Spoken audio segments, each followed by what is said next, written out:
ప్రజలతో ఎన్నిక చేయబడాలి, ప్రజల కోసం సర్వీస్ చేయాలనుకున్నా, ఎమ్మెల్యేగానే చేయాలనేది నా కోరిక. సో జగన్మోహన్ రెడ్డి గారి ఆశీర్వాదంతో 2 సార్లు ఎమ్మెల్యే అయ్యా, మంత్రి కూడా అయ్యా, 3వసారి కూడా ఎమ్మెల్యేగా హ్యాట్రిక్ కొడతా జగనన్న ఆశీస్సులతోని ఈ సందర్భంగా తెలియజేసుకుంటున్నాను. ఈరోజు కొన్ని పచ్చ ఛానళ్ళు ఫేక్ న్యూస్ ఒంగోలు ఎంపీగా నేను వెళ్తున్నానని వేయటం కేవలం కార్యకర్తల్ని కన్ఫ్యూజ్ చేయడానికి తప్ప వేరే దేనికి కూడా యూజ్ అవ్వదని కూడా ఈ సందర్భంగా తెలియజేస్తున్నాను.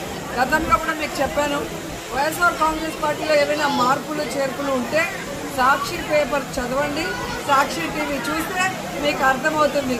అది కాకుండా వేరే ఏ ఛానల్లో వచ్చినా కూడా అది కేవలం ఫేక్ న్యూస్, కార్యకర్తల్ని భయపెట్టడానికి, కన్ఫ్యూజ్ చేయడానికి తప్ప మరొకటి కాదు. ఎవరు ఎన్ని కన్ఫ్యూజన్ చేసినా, ఎవరన్నీ పిచ్చి రాతలు రాసుకున్నా 2024 జగనన్న వన్స్ మోర్ అని ప్రజలందరూ కూడా ఫిక్స్ అయిపోయారు.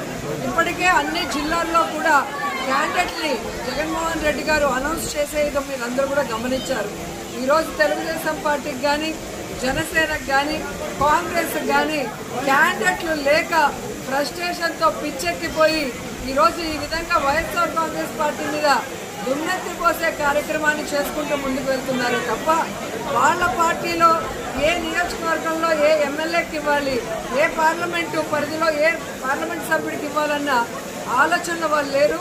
కాబట్టి వాళ్ళకి చెప్పేది ఒకటే, మీరు ఎమ్మెల్యే క్యాండిడేట్లు అనౌన్స్ చేయలేరు, మీరు ఎంపీ క్యాండిడేట్లు అనౌన్స్ చేయలేరు, మీరు ఎలక్షన్ చేయలేరు. మీరు ఇలా మాట్లాడుకుంటూ ఆలోచించుకుంటూ ఉండగానే జగనన్న ఎలక్షన్స్ పూర్తి చేసి 2వసారి ముఖ్యమంత్రిగా ప్రమాణ స్వీకారం కూడా చేస్తారని ఘంటాపదంగా వాళ్ళందరికీ కూడా చెప్తున్నారు. ఎందుకంటే ఈరోజు సింగిల్గానే 175 పెట్టలేరు, కలిసి గుంపులుగా వచ్చినా 175 సీట్లో క్యాండిడేట్లు పెట్టలేరు. ఇక వీళ్ళేం జగన్ గారు చేస్తారో ఒకసారి ఆలోచించండి. కేవలం తమ పచ్చ ఛానల్స్లో విషయాన్ని చెప్పడం తప్ప మరొకటి చేయలేరు.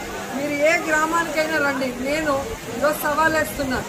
ఈ రాష్ట్రంలో ఏ నియోజకవర్గంలో అయినా, ఏ గ్రామంలో అయినా, ఏ వీధిలో అయినా, ఏ ఇంట్లో అయినా, అది ఏ పార్టీ వాళ్ళైనా కూడా జగన్మోహన్ రెడ్డి గారు ఈరోజు తండ్రి స్థానంలో ప్రతి కుటుంబానికి పేదవాడు ఎలిజిబిలిటీ ఉంటే వెంటనే వెల్ఫేర్ని వారి గుమ్మం వద్దకే పంపించడం జరుగుతుంది. అలాగే గడప గడపకు మన ప్రభుత్వం ద్వారా ఏదైతే ఎమ్మెల్యేలు మరి పెడుతున్నారో వర్క్స్, అవన్నీ కూడా అభివృద్ధి కార్యక్రమాలు కూడా చేయటం అనేది నేను యాజ్ ఎమ్మెల్యే చేస్తున్నా కాబట్టి మీకు ఇంత ధైర్యంగా స్పష్టంగా చెప్పగలను. కాబట్టి ఏదో ఏసీ రూముల్లో కూర్చొనేసి 1వ కృష్ణుడు చంద్రబాబు నాయుడు, 2వ కృష్ణుడు లోకేష్, 3వ కృష్ణుడు పవన్ కళ్యాణ్ అయిపోయింది. ఇప్పుడు 4వ కృష్ణుడు హైదరాబాద్లో నుంచి బయలుదేరింది ఒక లేడీ.